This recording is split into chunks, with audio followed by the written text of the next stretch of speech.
Paradise on earth, submerged by the rage of the Jhelum.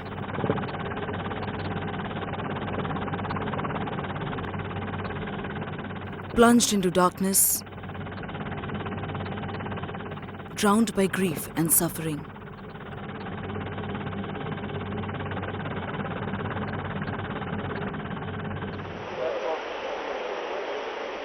Their homes destroyed,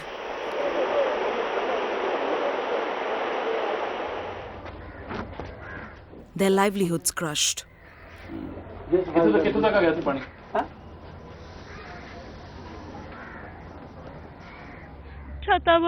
उनसे बात नहीं हो पाई. Cut off from their loved ones. कितने दिनों से बात नहीं हो पाई? 5 दिन से.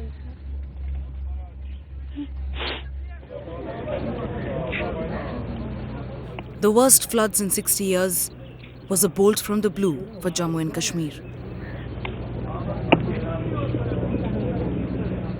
But the deluge has shattered residents, more than the border tensions and terrorism.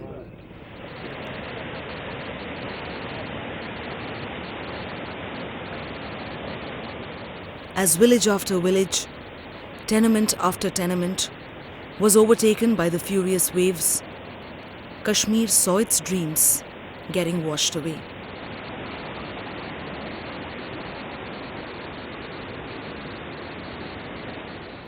In less than 48 hours, their life sunk. All symbols of their days in the lap of heaven were swept off.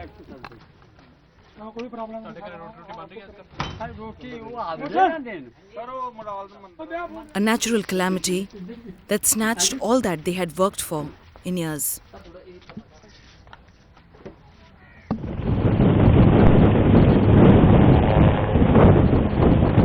A Herculean mission for the rescue teams. Thousands trapped,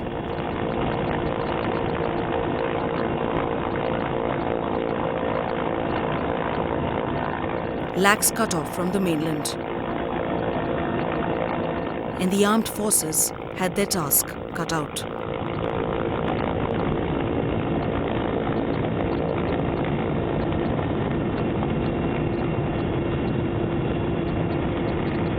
As you travel into the interior areas of Srinagar and especially the south side of Srinagar, you come to know about the damage, and the only way to get into those areas is on a boat. Now I'll ask Imtiaz to just pan around and show you the kind of damage and the water levels that still exist in the Srinagar city. Now this is the Pantha Chowk area of Srinagar. Now this water they are seeing, it has completely engulfed the highway, which is of course a pivotal, a crucial arterial national highway that connects Srinagar with South Kashmir, or should I say Srinagar with the rest of the country. This is the situation that the highway is in. There are houses, in fact there are shops that are completely flooded, and in fact locals tell us that in the last 1 or 2 days the water levels have come down. Sadal village near Udhampur is one of the remotest regions in the valley. It is also the worst hit, with landslides that were triggered by the floods, flattening the whole village. Now it is completely cut off from the mainland. Our journey begins from Udhampur. As our team moves towards Sadal, the terrain gets more treacherous.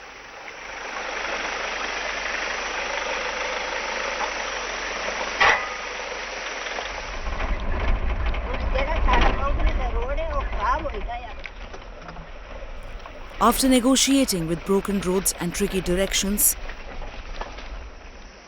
the journey comes to a screeching halt. From here it is impossible to take the road. Trekking up to the village is the only option. And so we begin the uphill task.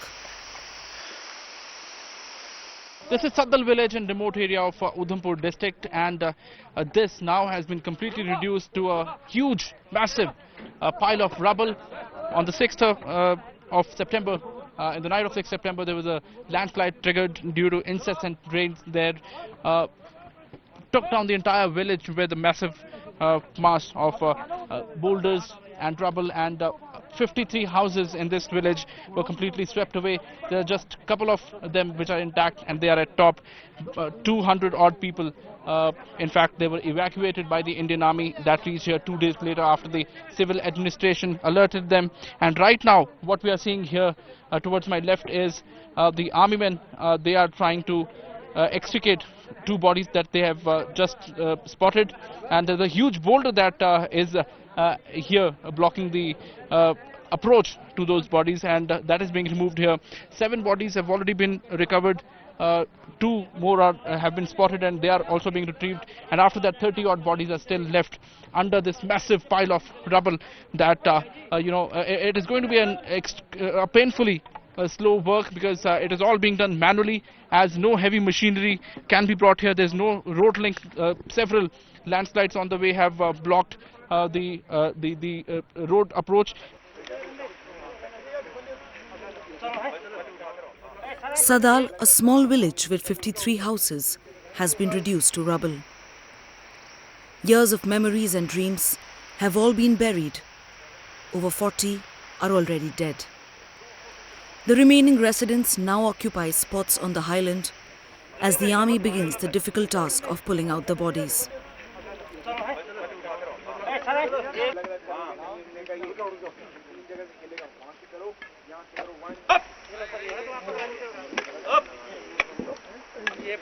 So in this neighboring villages and in this area, there are about 200 plus villagers. So all the villagers have been taken to a place called Siroli Top. That is the place. It's another kilometer walk from here, and it's an hour's walk rather from here. And that is the place we've kept them. We've made a makeshift camp for them, and also we've carried out air landings there to give them some supplies, rations, water, blankets, and all such like things to comfort them. So that's the place we are making them comfortable. Those are the villagers that come down, help us try and locate the rest. In fact, some people are still trapped, hoping that these brave soldiers would come to their aid. The army remains their only hope. But the tragedy has not crushed their spirit. They may be back to square one, but are willing to pull themselves up and start again.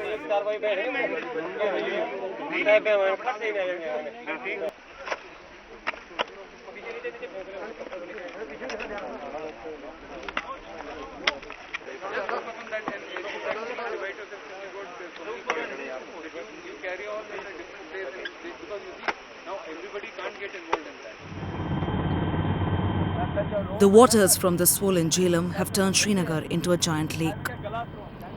Bustling colonies and markets are now submerged. The water level is constantly rising and is 2 to 3 stories high in areas like Rajbagh. People have moved to hospitals and other high-rise buildings to escape the rising water levels.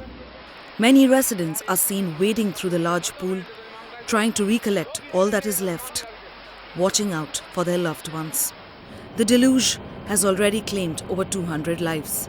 Some 350 villages have been submerged since torrential monsoon rains triggered flooding across the picturesque Himalayan region.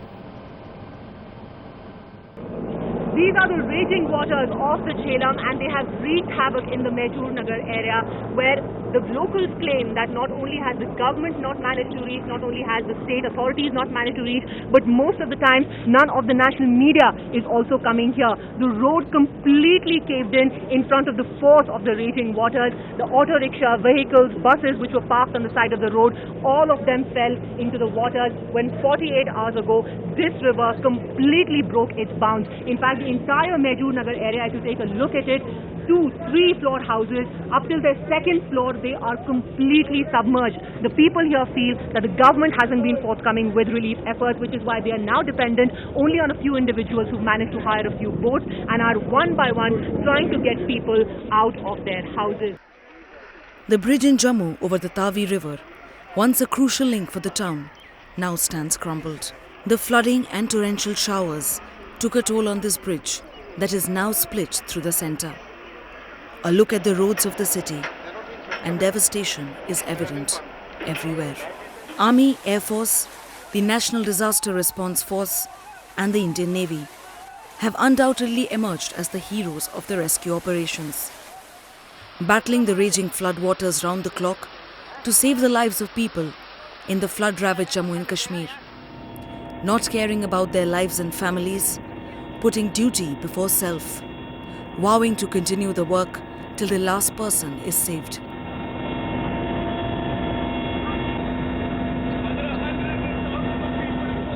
One of the heroic tales is that of Wing Commander Abhijit Bali. His family has faced the flood fury too.